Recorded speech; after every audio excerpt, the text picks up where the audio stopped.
But here we go. I have this Twitter thread where I logged every single game I played this year, and I'm gonna go through them one at a time. I'll discuss them, and then at the very end, I made this. It has all the games I played. Spoilers if you don't want to know what games are on here yet. So starting off, we have The Messenger, which this game is fucking amazing. If I gotta say like one thing that makes this game really good is it just feels really good to play. And The Messenger just feels very fluid to play. There's a lot of interesting things they do with movement. They have this thing called Cloud Step, where every time you hit something with your sword in the air, you get another jump, which theoretically means you can have infinite jumps.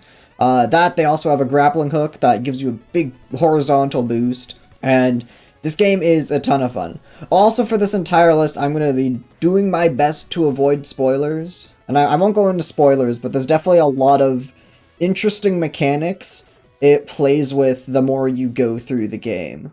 Next, we have another really good game, The Legend of Heroes Ao no Kiseki, which you might also know as Trails to Azure. Literally my favorite game of all time after playing it. I finished it and I was like, I just want to play through this again. There is like very little I can look at it and be like, damn, that was a boring section. Because I think from like, there's like, from start to finish, this game is just like, you are on the edge of your seat with what is going on. A lot of really good characters. They got some very good development. Characters are godlike, but Ao, like many other games in the series, side quests are really good. Technically, a lot, like, if you look at them, a lot of them are technically fetch quests, where you're pretty much just going around and talking to people. But it takes advantage of it really well by making a lot of the NPCs you're talking to compelling, and it adds a lot to the world building, so that, like, again, technically it is a fetch quest, but, like, you don't care, because it's still fun. The combat in this game is also very good. It is an RPG, I didn't mention that yet. It is a turn-based RPG it's not a strategy RPG, but uses like a nice little grid system for its combat. And it does a pretty good job at just making you need to think about your actions. Because I think that's one thing a lot of people will look at turn-based combat, but a lot of the times it's in games where like, you can kind of just like mash A to win. And I mean, of course that's not fun. But I think Ao does a really good job, really making you think, and then also giving you like a ton of options with what you can do. Definitely recommend like checking out a speedrun for this game if you've beaten it yourself, because there's a lot of crazy shit you can do in this combat system. I also will mention the version I played was like, this game was made in 2011, and still doesn't have any official English translation. And the one I played was like, the translation itself wasn't scuffed, but kind of like the PC port I played was. And this was still like, okay, damn, this is the greatest game of all time. So yeah, literally just like fucking 10 out of 10. And then we go from literally the best Trails game to the two worst Trails games. And when I say worst, I mean they're 8 out of 10. That's why when I say worst, it's like, yeah, worst for Trails, where we were like going down from a 10 to an 8. I don't normally like number systems, but like, or number rankings, but probably about where they'd be. Cold Steel 1 takes a lot of inspirations from Persona, and depending on who you are, that may or may not be a good thing. For me, it was a bad thing. But overall, it is still like a really fun game. The story is a lot more grounded. This game takes place in a high school. Like, the entire game is high school. Yeah, Cold Steel 1 is still like, I will kind of like shit on it and also Cold Steel 2 as a joke, but no, it is still a very fun game. Really is a Persona ripoff. Okay, that is like not where the Persona comparisons end, to be clear. But I still think the story is like somewhat more grounded, especially compared to some of the other Trails games, but still is quite a bit of fun. The combat definitely makes some what I thought were questionable changes at first, but I think the more I played through the combat system, I realized, okay, it is different, but it is still very good. It does a good job at giving you a lot of different options to play with. It's not a grid anymore, but it is still the idea of like you can move around on the battlefield to take, like during your turns. It has a party member like rank up system where there's like parts in the game where you can go around and talk to other characters and grow your bond with them. But the way they set it up, actually, is there's just, like, in between, like, major story segments, they're like, okay, you can roam around, and then some characters, you can view special events for them. Yeah, basically confidants. I don't know why I didn't just say that, but yes. They have that, but instead of kind of like one overarching story for that character, you basically just kind of get like a special scene, usually based on where you are in the story. And I generally enjoyed this a lot more. It is also primarily between Rin, the main character, and other characters, but I think it allowed them to put a lot more focus on the actual protagonist and the other characters, and I really enjoyed that. The main problem with Cold Steel 1 is it introduces you to a lot of characters very fast and doesn't give them time to be developed, where a lot of these characters don't become interesting for like 2 or 3 more games, and a lot of them can kind of just be boiled down to quirks, and it unfortunately kind of stays like that for most of them for a couple of games. But overall, Cold Steel 1 is still a lot of fun. Definitely still like big recommend. Cold Steel 2, lot of like direct continuation off of Cold Steel 1. I think it shares a lot of the positives of Cold Steel 1. Combat is still good. Story is still, like, solid. I'd say, like, Cold Steel 2 just has a lot more low moments compared to most of the other Trails games. Overall is still quite enjoyable. I didn't mention, AO takes place at the same time as both Cold Steel 1 and Cold Steel 2. So it is interesting, like you play AO, and you hear about things going on, and then you actually get to, like, play through those things when you play Cold Steel 1 and 2. So I was definitely, like, hyped to play these games after I was done AO. But yeah, Cold Steel 2 still has, like, interesting plot moments. There's still some, like, pretty good characters in here. But, like, still kind of the main problem where there's a lot of characters and a lot of them don't get development.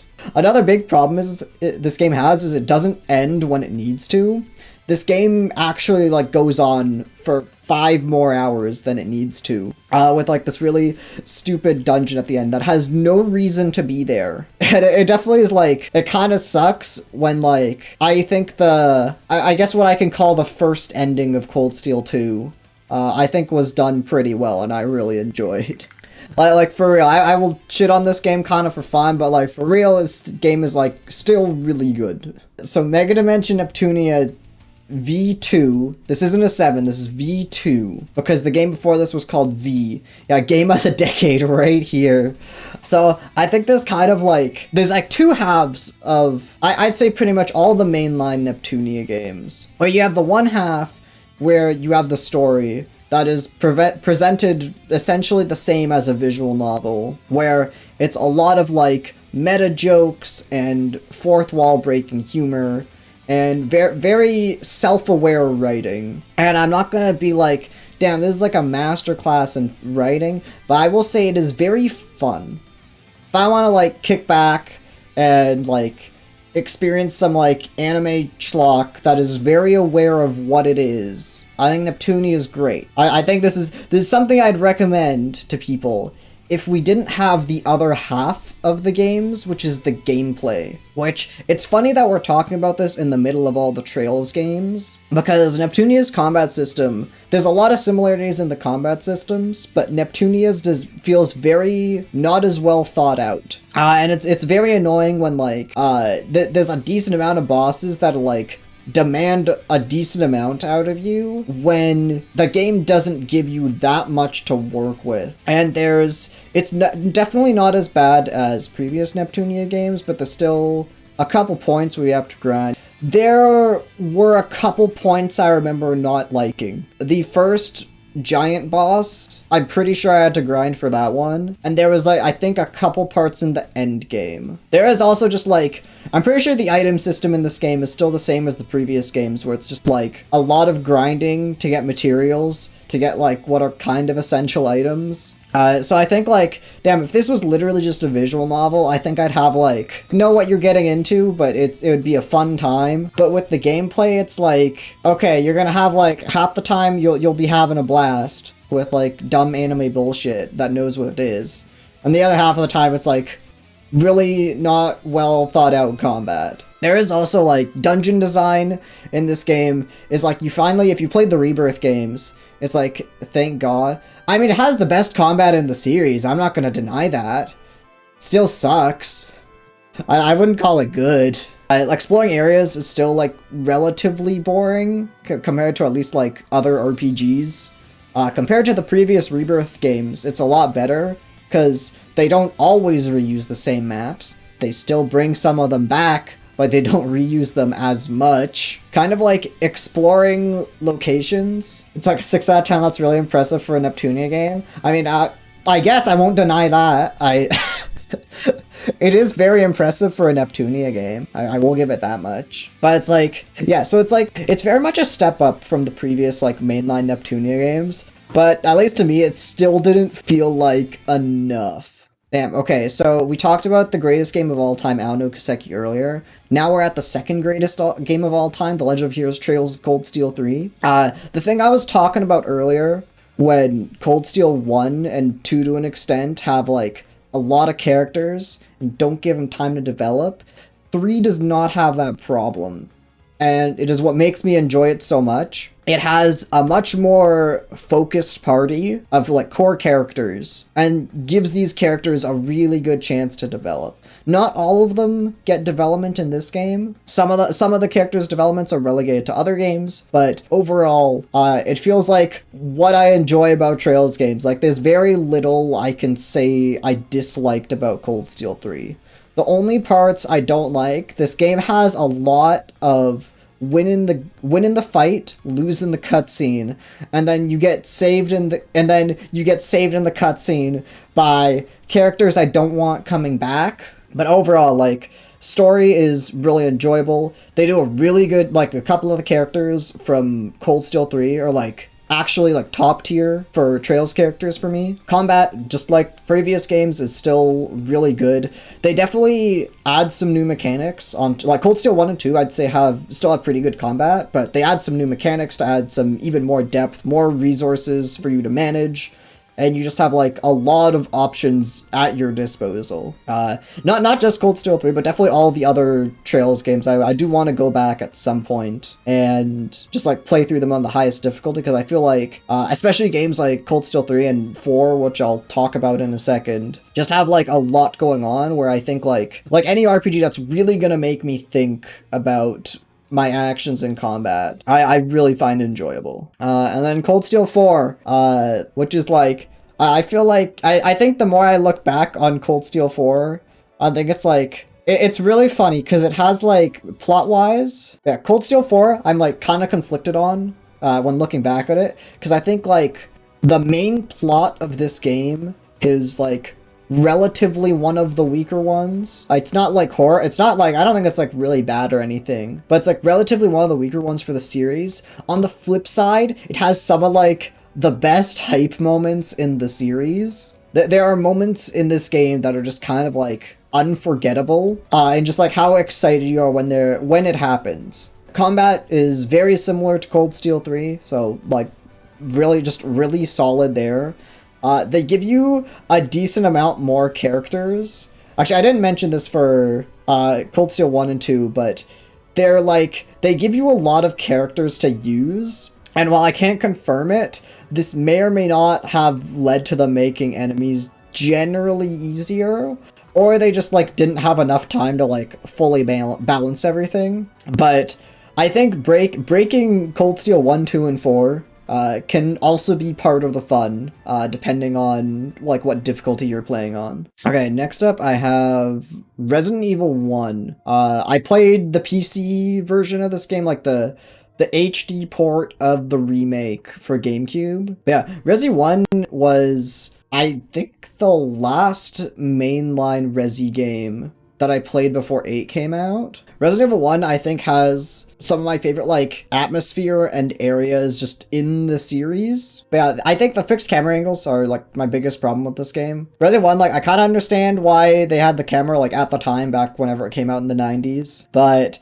I just don't think I enjoy it as much, like, playing it in 2021. There's definitely a lot of moments where, like, there's an enemy like just off screen and you only can't see it because of the camera, and it feels like it can very easily lead to cheap hits. I can kind of like understand how that's also used for horror. It's like, damn, this is really annoying for gameplay sometimes. I mean, this was probably scary when the remake came out in 2002. I didn't get like scared by it. So it's like, damn, this is just kind of like annoying for gameplay sometimes. So I think like some aspects like that didn't age great. I also do like just having the free aiming. Like 2 and 3 remake, and then 4 through 8. I kind of like, I very much understand why it was there at the time, but I don't think it's like something I enjoyed like too much now. I think if there was word that they might remake this in like the same style as Resi 2 and 3 remake, and I think if they did that, this would be my favorite mainline game.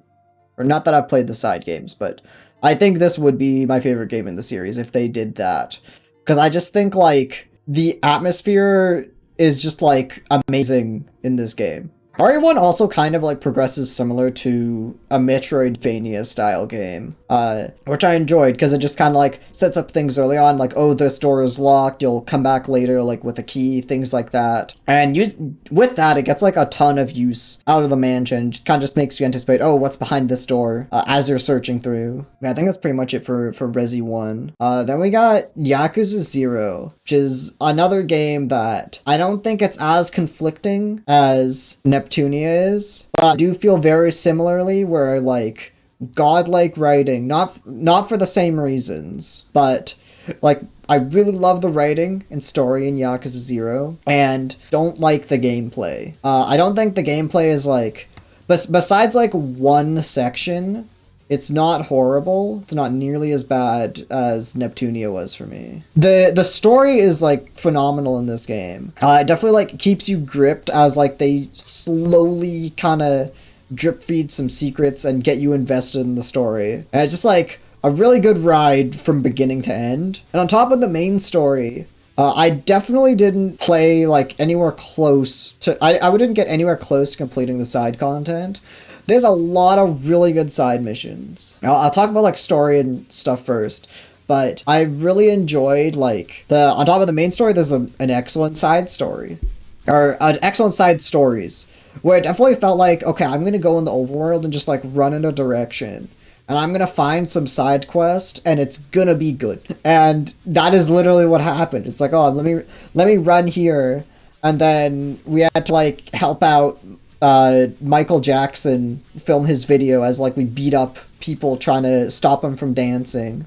Or there was the other one where you have to like help the girl become a dominatrix, and then all your ridiculous lines are what she uses. Yeah, sorry, Miracle Johnson. Yeah, that's the guy we helped out. But like it really felt like you literally just go somewhere, you're gonna find a side quest and have an amazing time doing so. I spent way too much time in the RC car racing, helping out our boy Fighter and seeing his story, which I also really enjoyed. The combat at like first in the game feels like, okay, it's not too complicated, but it's like kind of there to just like make you feel nice. Enemies, like for the most, like a lot of the enemies like aren't too threatening, and there's just like a lot of like satisfying heat actions to do, like you just throw the dude into a wall, or like various I don't know, like objects you can slam them into. All you remember from playing Yakuza is the RC racing. Hell yeah, that's like all there is to do in the game. They had the amazing RC race and then a very good side story to go along with it. But yeah, the combat like at first kind of feels like it's there to be like feel satisfying to just like beat up enemies with, but later on it felt like this was not designed at all to be fought with multiple enemies at once. But on the flip side, if you go beast mode with Kiryu and just like pick up a bicycle, you win. It was free after, because you just had armor on that and it knocked enemies like 15 feet back. And then as Majima, you literally just do the breakdancing move, and enemies can't block it forever, and it lasts 10 years. So combat felt very mindless. Okay, like I am gonna do this and I am going to win. So it's like combat felt like a very weak point of this game, but not bad enough to be like, yeah, that one section where you leave the bar and there's 8 enemies in an alleyway and there's no bicycle was easily the worst part of the game for me. And then a couple sections in the end game. I don't think the gameplay is like enough to make me not recommend this game. I think there's still like a ton of fun to be had, but I think this is like something you can put on an easier difficulty and still get like most of what is great about this game out of it. A lot of these games I'm probably going to talk a lot more shit on than good things, but a lot of them are still very good games. We're only like half-ish way through the list. We finally get to a game that came out in 2021. Resident Evil Village, which I will just be calling Resi 8. It is a game that, kind of similar to Resi 7, I think, starts out extremely strong. And also I think, but the way it's also structured, I think tries to set up a lot of different gameplay styles. A lot of them calling back to previous Resident Evil games. It's not spoilers, but the game kind of sets itself up as, okay, you need to find the 4 objects, each of which are guarded by 4 of the big bads, each of which have essentially their own level you have to go through.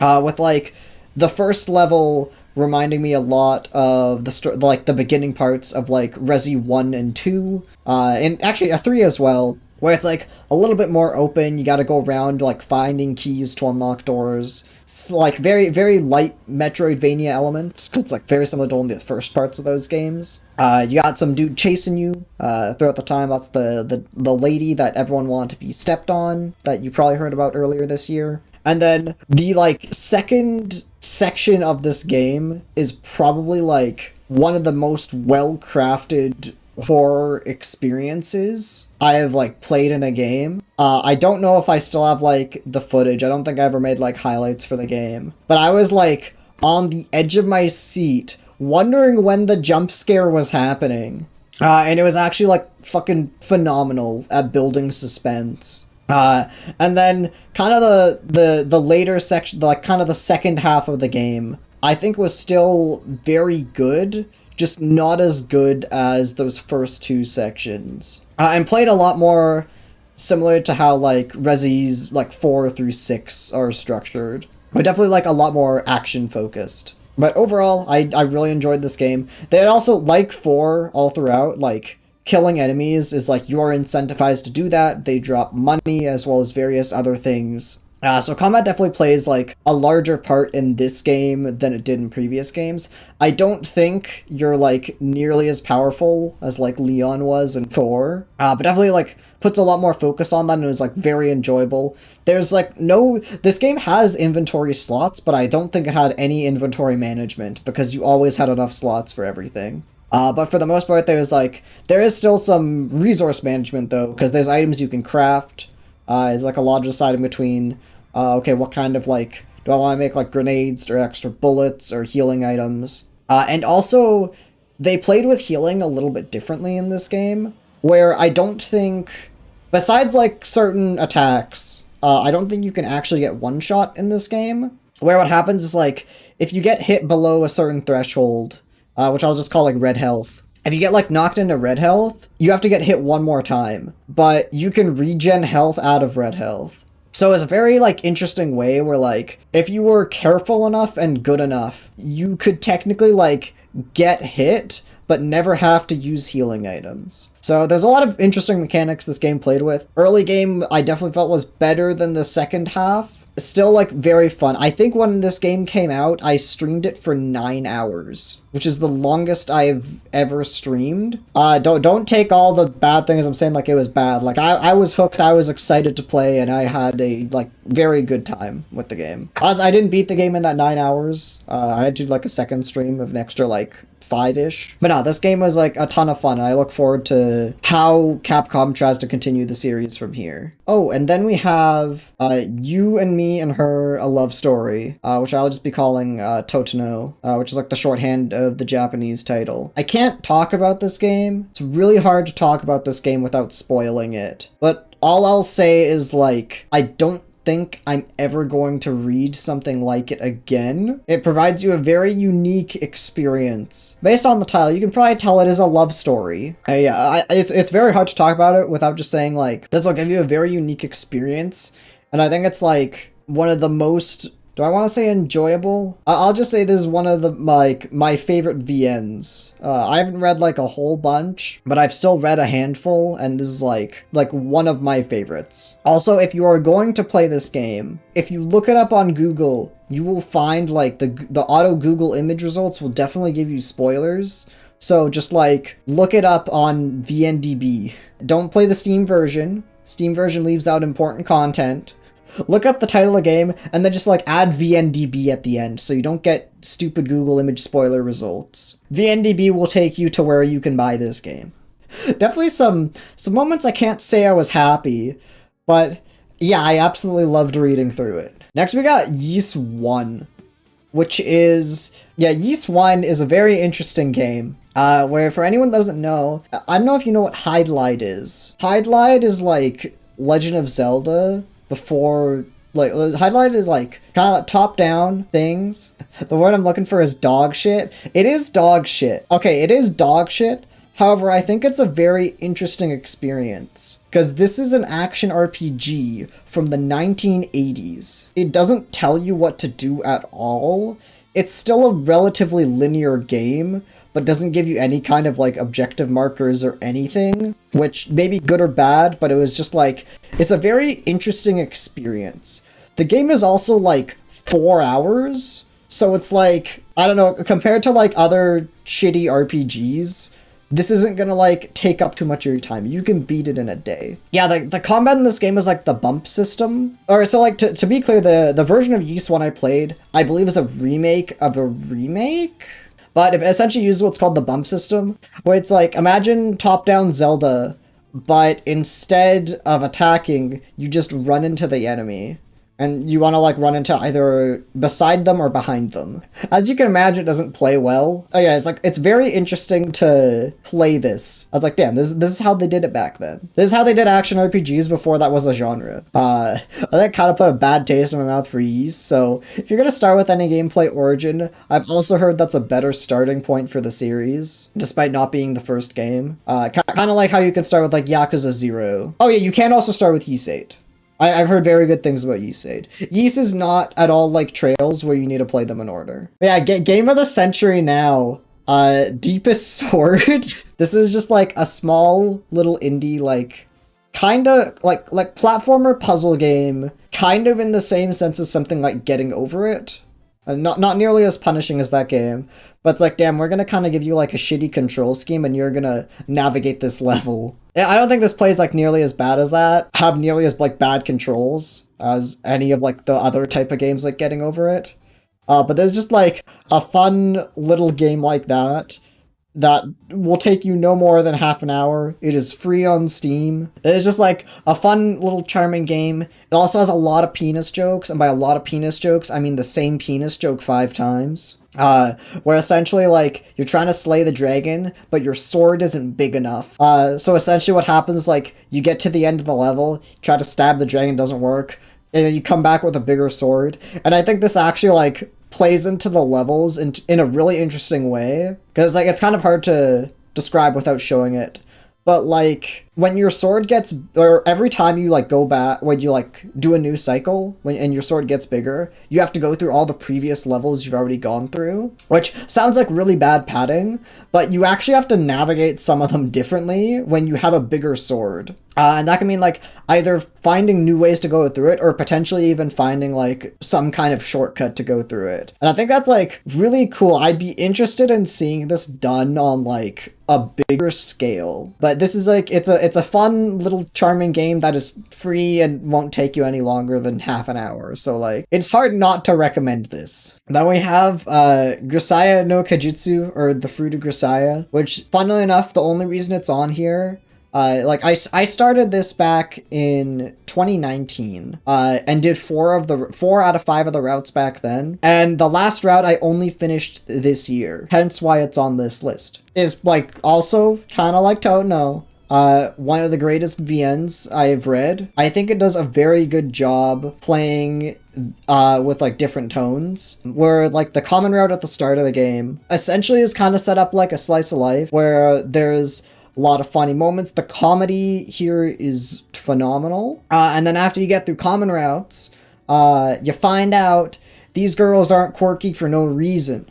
And you get to explore that. You kind of like, why does she want to be a tsundere? Seems kind of weird. But that, yeah, all the routes like go into each of the main 5 girls you can see here. It's not even mentioning the protagonist, Yuji, who's like one of the greatest protags in anything I've ever experienced. But yeah, Grisaia is one that, another thing that's like, it's really hard not to recommend. It just does everything really well. Again, both like the comedy and kind of like slice of life segments are really good.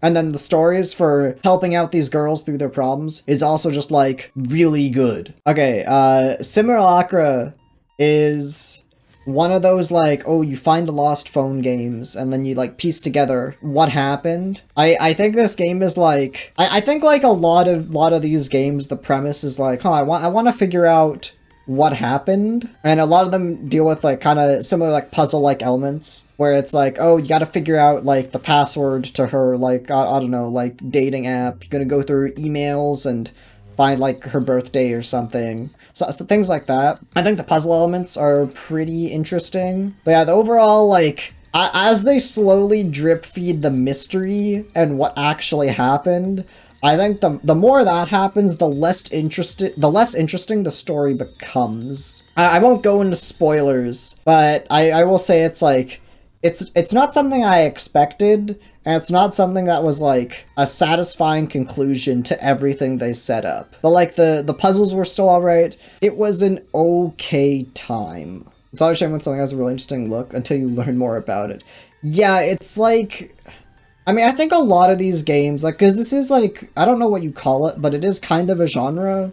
Like just games where it's like, oh, you find a lost phone, let's figure out what happened. And a lot of the puzzles are just like going through the apps to find information. But I guess that also does show like, well, how good they are at writing. Will the results be as interesting as they seem? Though I will say like, the setup for this game is like not unique. It's interesting, but it's also not unique. It's like, damn, lost girl found her phone. I will say it also, there's a lot of very subtle horror elements that it does well. And I thought it was very interesting that, like, there's things I didn't know about until I was looking things up about the game after.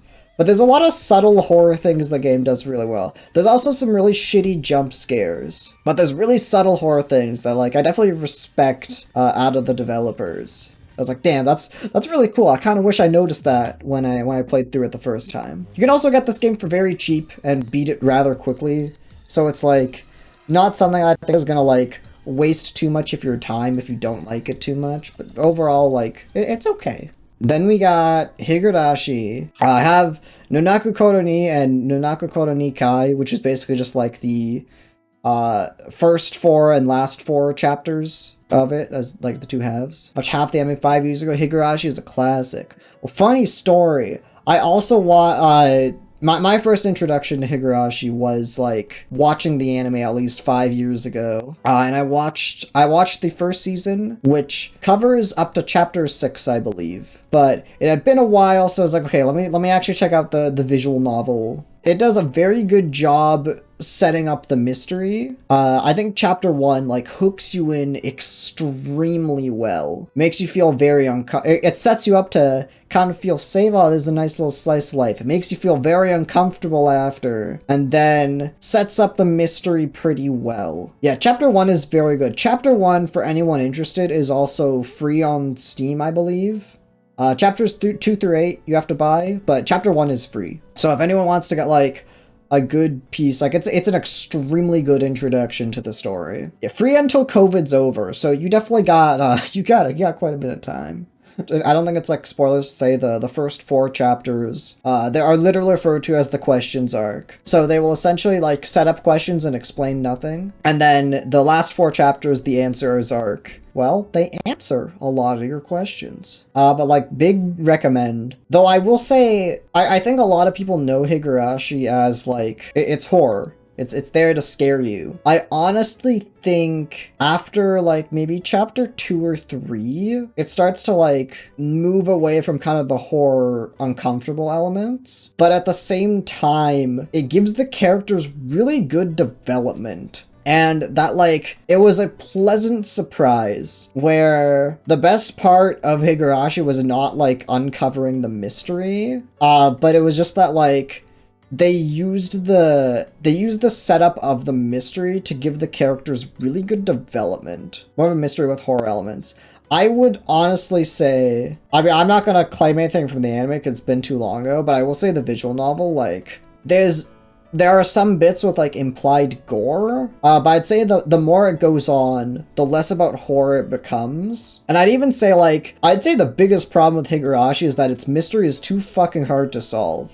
I think it is very easy to figure out the who's behind what's going on, but I think explaining the how is, like, almost impossible. But I think the mystery is used extremely well to give the characters development. And I think it leaves, like, a pretty good impact, like, after you're done reading. Which is also why chapter 6 is the best chapter. I had a lot of theories, or I had, like, a lot of guesses about Borderline Unsolved Mysteries are super dope. I personally am gonna disagree. I also think this is more of a personal thing. I think the answer they give you was, like, it wasn't very satisfying for the sake of the mystery. Maybe that's just me, but, like, even in mysteries that I, like, personally can't solve, there's still, like, some satisfaction of, like, oh, that's how they did it. I didn't really feel that in Higurashi, but again, like, it subverted my expectations in that all the mystery shit is just used to give the characters development, and it does that extremely well. It does a good job luring you in with the horror and mystery elements, but I honestly don't think that's what makes it so good. Like, even if you've watched the anime, definitely check this one out. It's definitely just, like, a really good time. Oh, and then we got a few small RPG Maker horror games on here. Starting with Ebe, I think is how I say it, where there's, like, a small little RPG Maker horror / puzzle game. That's a lot of fun. Definitely has, like, as someone that used RPG Maker, like, pretty much just for fun as a kid, it's definitely just interesting seeing all of the little things they were able to create. The story is, like, relatively simple, but still, like, quite a bit of fun. There's a lot of interesting areas you get to go through. I definitely will say, like, the aesthetic, I'll just say the final area was a ton of fun. There's like a couple, like, neat characters. I'd say the horror elements are, like, not scary, but, like, for an RPG Maker game, I think it did a pretty good job with what is available. There's another one that, like Deepest Sword, it is free. It's like 2 hours long or something. Like those two things alone, and just the game overall being very good, it's very hard not to recommend Ebe. And then I have very similar things to say about Ebe as I do the Witch's House. But yeah, Witch's House, like Ebe, is an RPG Maker horror game with a lot of puzzle elements. Like Ebe, it's, like, very, like, again, as someone that's used RPG Maker before, it's very fun to see what they're able to come up with puzzle-wise. I think the horror elements, like, this is one of those games where it's like, damn, how can I die here? And I think there is a lot of fun in finding out what wacky shit the game is willing to throw at you to kill you with. Why did Sans kill me 9 times? If you haven't played Witch's House, people asking why Sans killed them 9 times makes a lot of sense after you played Witch's House. A game that came out, like, 5 years, at least, I think, before Undertale. Had Sans first. But another one that, like, I think it has a somewhat of a more interesting story, or at least sets a lot more things up than Ebe does. That kind of, like, feeling of dread, and there's, like, a lot more dark shit going on. I think it did, like, the horror elements, like, a little bit better. Not that was, like, the only thing Ebe was going for, obviously. But definitely, like, it felt very dark. It wasn't as dark as I was expecting, but it's, like, you kind of finish it, it's, like, no spoilers, but it's, like, oh, shit. Definitely some fucked up shit that happens in this game. But yeah, another one that is, like, relatively short, it's, like, I think it's a little bit longer than Ebe, but still like, what, 3 hours max or something? So yeah, another one that is short, it's free, so it's like another one that's like pretty hard to not recommend. Speaking of things I'm not gonna recommend, we have Making Lovers here.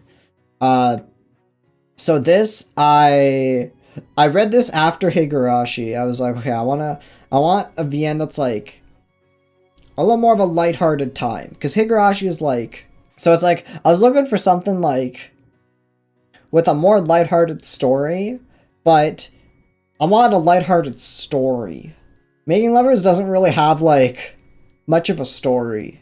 I read the description for this game on VNDB, and it made me think like, it kind of sets it up as like, the protag has a very unrealistic view of what romance is. And then he meets someone that like helps him learn that like romance is not all what you see in like, I don't know, like movies and anime and all that stuff. Making Lovers is the romance you see in movies and anime and all that stuff, which is the problem. I think if, depending on who you are, I think you might love Making Lovers. It is rated surprisingly high on VNDB. It averages like, it's like a 7 or an 8 or something, which is like pretty high, which is like decently high for VNDB if you like compare it to other visual novels on there. Like, if you're looking for a chill time, you probably will love it. But, like, it feels very devoid of any kind of, like, development. Pretty much all the routes is like, damn, the protag finds himself, like, living, like, basically becoming neighbors or some shit, or living with the girl whose route that is. And then, for whatever reason, they get closer, except, like, because the whole, like, kind of point of this is that, like, they're not dating at the start of the route, but it still feels like no kind of development happens. It like, is very little of, like, oh, they're slowly getting closer. There's, like, one moment where I felt this happened in one route, but it just feels, like, very devoid of any kind of, like, development in any of the routes. And it just kind of left me feeling disappointed. I think part of that was probably what I was expecting / hoping it was like going in, but at the same time, that is literally what the game described itself as. So I don't think I can fully blame myself on that part. A lot of the characters are like, they're kind of quirky, so like, stop expecting a lot from a waifu game. They didn't tell me it was going to be a waifu game, which off the title I probably should have expected it to be, but like, it is not, I don't feel like it's what it advertised itself as, which is what was so disappointing for me. Yeah, I don't think there's like too much extra. Oh wait, no, there is another thing I can say about Making Lovers, is that like, I think this is like one of the most unlikable protags I've like ever experienced. They're like very unnecessarily horny, and their actions are like never called out. I think there's just like people that literally just want like, they either just want like be cozy when they're reading a visual novel, or they want some like waifu simulator. I will say at the very least, you can get a lot of funny screenshots from this game. There's a lot of funny lines that are like pretty good out of context, I will like admit that. And I think I had literally hundreds of screenshots by the time I was done. I will say, Making Lovers pacing is like very fast. So it never like, I like, the lack of development was a really bad thing for me, but with all the one-liners it has, I very rarely felt bored. Each route is only like 6 hours? Probably less than that. So it does a pretty good job of like keeping things moving along. And so I was like generally entertained still. Then we have, I believe, the last RPG Maker horror game on here, Mad Father, which again, kind of like very similarly to Ebe and Witch's House, like RPG Maker horror game with puzzle elements. I think Mad Father is kind of like Witch's House, definitely leans more into the darker side of things. You play as like this little girl who, her dad is kind of up to no good, and one night everything goes to shit. I'd say my main problem with this game is like the writing. There's a lot of points where like they kind of help it make sense in the end, but like the motivations and actions of the daughter character at points like felt very annoying.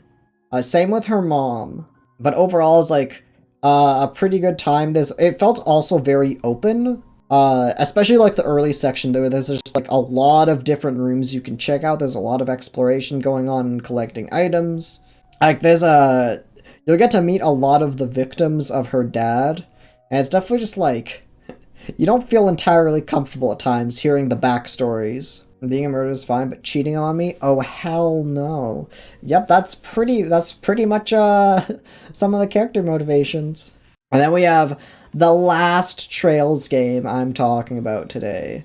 The Legend of Heroes Hajimari no Kiseki, which this game originally came out in Japan in 2020. And then the version I played was with a spreadsheet overlay translation. Probably didn't have as much editing, just because it like came out relatively fast, but I don't think affected my enjoyment too much. Yeah, Hajimari was quite a bit of fun. I feel like kind of similarly to it as I do about like Cold Steel 4, just I think there's better character development in this game, where it's like the overall story is like I felt kind of on, at least relative to the other games. But the character development I thought was really good. There's definitely like quite a few characters that I had been hoping to finally get development for multiple games now, and they finally get that in Hajimari. And I think this game's biggest problem is like some of the Cold Steel games. There's a lot of characters that don't get a lot of development in this game. I definitely hope like future games do not give you as big a cast, because you will literally get, I think, over 40 characters to choose from, and it just becomes a little bit too much sometimes. But I also do think, kind of like how Cold Steel 3 and 4 stepped things up from Cold Steel 1 and 2, Hajimari also does the same thing, stepping up gameplay a little bit more from Cold Steel 3 and 4, where it's just like, there's just like a little bit more resource management, and just like a lot of customization options, both in and outside of battle. There's a lot of just like thinking about what your next action is. I played this game on not the hardest difficulty, the second hardest difficulty, and I think it was like some of the most enjoyable RPG combat I've ever played. It was just like a ton of fun. They just try to fit in a lot of characters. Yeah, they just like, they can't give development to all of them, or they bring back a lot of characters that have already gotten development. But because they're not getting development in this game, they just aren't gonna be as interesting this time around. I think like if I had to rank the Trails games specifically, this would kind of be in the middle-ish, but still very good. If we're talking about like the actual quality of it, it's really good. This one, technically not a full game, but I put the Old Hunters DLC for Bloodborne on here. So I played Bloodborne like years ago. I played through it multiple times and only got to the DLC this year. It gives me a lot of... The level design in Old Hunters is a lot of what I like about the good levels in Souls games. It's a lot of like slowly trying to make your way through them without making like as many mistakes to use healing items. It does a really good job giving you shortcuts back to the lanterns or the not bonfires of Bloodborne. It's probably like overall the best part of Bloodborne, and probably one of the best parts in any Souls game. Old Hunters is the best and hardest. At least, like, compared to a lot of the other Bloodborne content, yeah. It also has, like, 3 of the best bosses in the series. And, like, anyone that has played this DLC will probably, like, agree that just, like, the bosses in here, 3 of the bosses in here are just, like, phenomenal. Some of, like, the most fun I've had, like, with a Souls boss. Man, the bosses feel really well thought out. They definitely, like, it just feels nice, again, to play a piece of Souls content where it's like, okay, I really gotta understand how this boss works and the attacks and their patterns and how to deal with them. Overall, very good time. It also, like, the DLC takes, like, 5 hours? 5-ish? Maybe depending on how long the bosses take for you. But I'd say, like, it definitely feels justified, like, putting it on here with all the other games I played. It is, like, it's just a substantial, like, piece of content. And then we have the only other game I played in 2021 that was released in 2021, which is Lost Ruins. And if you take a look at Lost Ruins, I think it looks very similar to Momodora, for anyone that's played that as well. I think this game, like, looks beautiful. It's, like, some of the best sprite work I've seen in, like, any 2D game. The main problems come from, like, the combat. The combat in this game feels like extremely clunky. All the weapons are just, or all the melee weapons are just like one swing, and you have to stand completely still as you do it. So like, if you remember earlier when I was talking about the messenger and how like fluid that game feels, it doesn't feel restrictive at all. Does not play like Momo at all. I mean, Momo still kind of forces you to stand still, but the attacks in Momo are a lot faster. Lost Ruins, like, you are forced to completely stand still. You are, for some reason, forced to stop momentum when you do an attack in the air, which feels like a lot worse. I think it plays with some interesting ideas. There's a few things in the environment to interact with. There's a lot of times where, like, what are, like, some examples?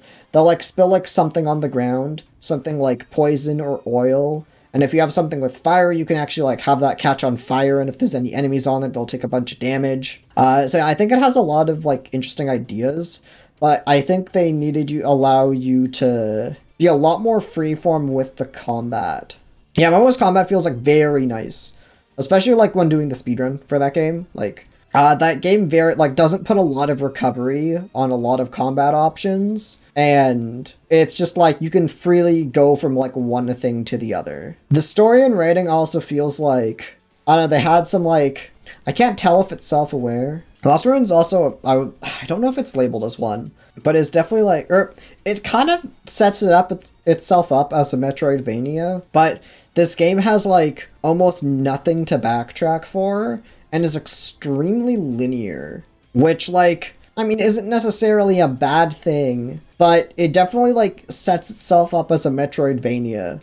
And as you go through it, you, like, can grow, like, kind of increasingly disappointed that it is not really living up to what it's not living up to what it's setting itself up as. Because it literally has a map that makes it look like a Metroidvania and, like, a teleporting system. But this game is, like, extremely linear. And doesn't feel like there's like a lot of secrets to find and like nothing to really backtrack for. You kind of don't feel too much of like that feeling of progression in some ways, but not to the extent of like other Metroidvanias. Yeah, I think it kind of like lures a lot of people in like myself, because I think the sprite work in this game is phenomenal. A lot of animations are really smooth. It just like looks, it's very nice to look at. I think there's also like a decent amount of equipment in this game that should just be, like, passives. Definitely not a Metroidvania game if it is linear. I mean, like, I think at least when I'm thinking of, like, Metroidvanias, I'm thinking, like, branching pathways, like, returning to previous areas, secrets to find. Maybe besides that last point, Lost Ruins doesn't really do any of those things. At least, like I won't deny there are, like, some hidden things to find, but, like, I didn't enjoy it for the same like, parts of this I enjoyed would not be for the same reasons I would other Metroidvanias. It is also like, it's also very short. You can beat this game in like 5-ish hours, which was like a little bit more annoying because this game, like, I want to say it's like at least $15 and doesn't seem to have like, they have extra modes, most of which like aren't too interesting. I think the combat is what brings it down the most. Like, okay, I'll talk about, like, the progression system, but, like, no, the combat is what brings it down the most. And then Death Come True. I streamed this a couple days ago, and it's the last game I beat in 2021. This is essentially an interactive movie from the creator of Danganronpa. And I think this should have just been a regular movie, because the choice aspect I don't think adds too much. Best game on the list. Oh, for sure.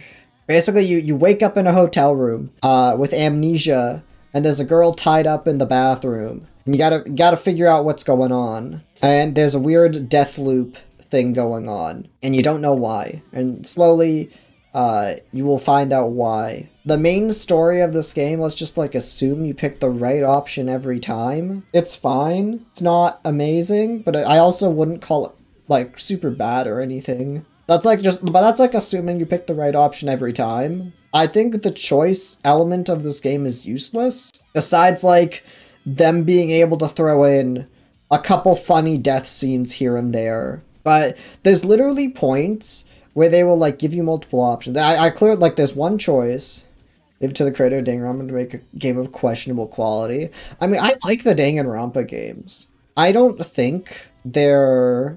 I think the first two are, like, okay, but worth your time, and I think V3 is really good. Like, V3 is, like, one of my favorite visual novels, but I think, like, 1 and 2 are, like, not as good as a lot of other popular visual novels, but definitely worth your time, and have, like, a lot of really fun moments. Death Come True is, like, I think it should have just been a movie, because the game elements aren't good. The choice, like, there's points where they give you multiple options, and if you pick any of the wrong options, the main character himself is gonna be like, damn, what's wrong with me? Why would I think that? And then you just get to make the choice again. There's a point where you're given, like, 4 options, like, oh, where should I go? And you're given 4 different options. If you pick 3 of them just make him say that. It's like, oh, what's wrong with you? Why would I think that? And then you just pick one of the other options. Except only one of the options actually leads somewhere. So, like, I think the choice aspect was, like, pretty useless. And a lot of the choices, like, that will lead you straight to death, I don't think make sense. I'm trying to avoid spoilers here.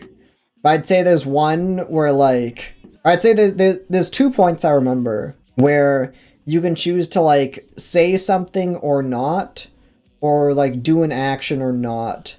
And depending on what you do, that can vary whether or not someone tries to, like, come to the room you're in, even though the action you picked shouldn't affect that at all.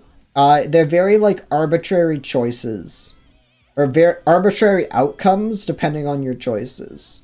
Like, okay, I'll do, like, one spoiler for one of these. But there's one where, like, you choose not to show someone your cell phone. So then a guy comes into the room you're hiding in looking for his cocaine. Even though whether or not you show the person your phone should have nothing to do with this guy looking for drugs. It's like, it shouldn't make a difference, but it just does for no reason. So I think this would have been, like, an okay movie if it was literally just a movie, which it should have been. But yeah, I think the choice aspect, like, leads to some funny deaths, but, like, doesn't add to the story at all. But that is the end of the list of everything I've played in 2021. But yeah, now that I have talked about every game, it's time to rank them in a tier list. Because there's no other format we can do for this. But yeah, I'll go through these. I think these are ordered as the order I played them. Messenger, I think this game's really fucking good. I think this very easily goes in, like, very highly recommend. These 3 are kind of like, I recommend them, but I don't recommend games all equally. So I can't, like, put them in the same... Oh, I also forgot to full screen. There we go. I don't know, Kiseki, this goes in the godlike tier. Because it is literally a 10 out of 10 perfect game. There is nothing wrong with it. Cold Steel 1. I feel kind of weird on, like... Because all the Trails games, if you're going to play the Trails games, you kind of play all of them. So it feels kind of weird to put them in, like, different tiers. Because, like, if you're going to play one, you should play all of them. But I think we're going to put that in, like, highly recommend. Cold Steel 2 is also going up there. Megadimension V2. You know what you're getting into with this. And it could be good.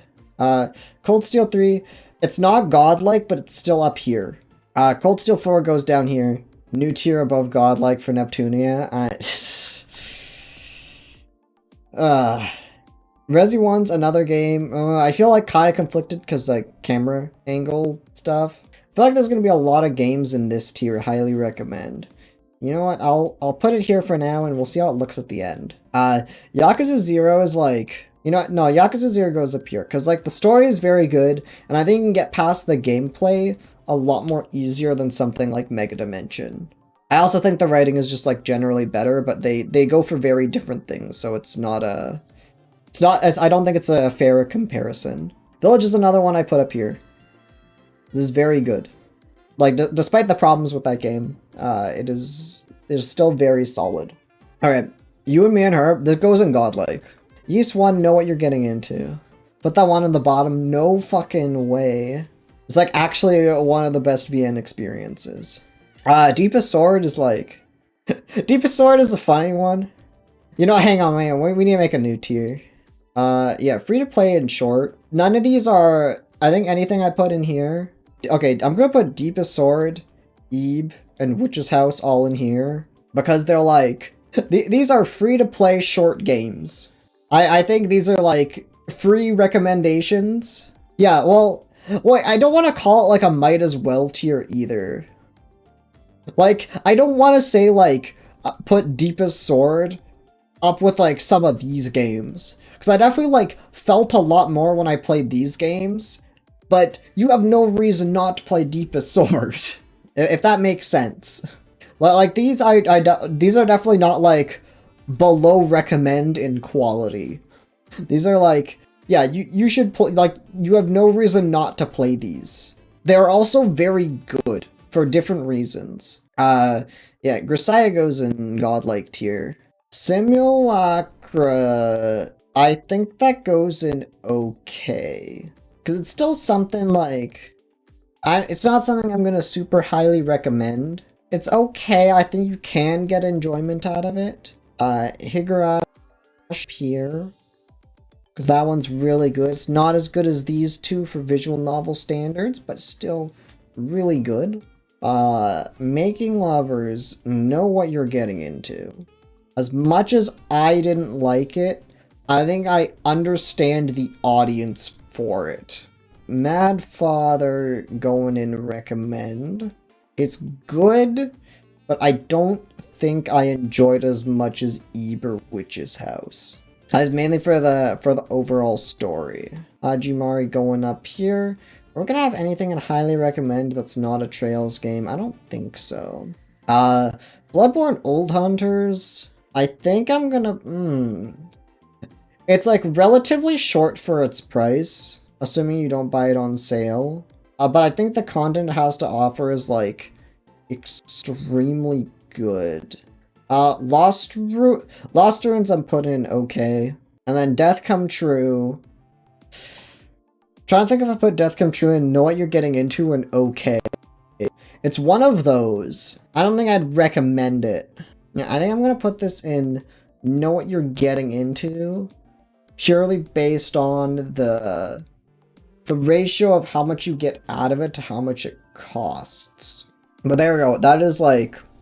But yeah, I think that is everything I played in 2021. Yeah, these first 4 tiers is like all things I'd recommend. These ones I felt kind of iffy on. These 3 are all great. It's just like they're free to play, so they have like they're free to play and short, so they're getting like that kind of advantage over pretty much all these. So like these ones, like there's very little reason not to check these out. And then these ones I think are like good for one reason or another. Actually, wait, no, Death Come True will put in okay. These 3 I think are like good for one reason or another, but I think you should really know what you're getting into before you play them. That's everything I played this year.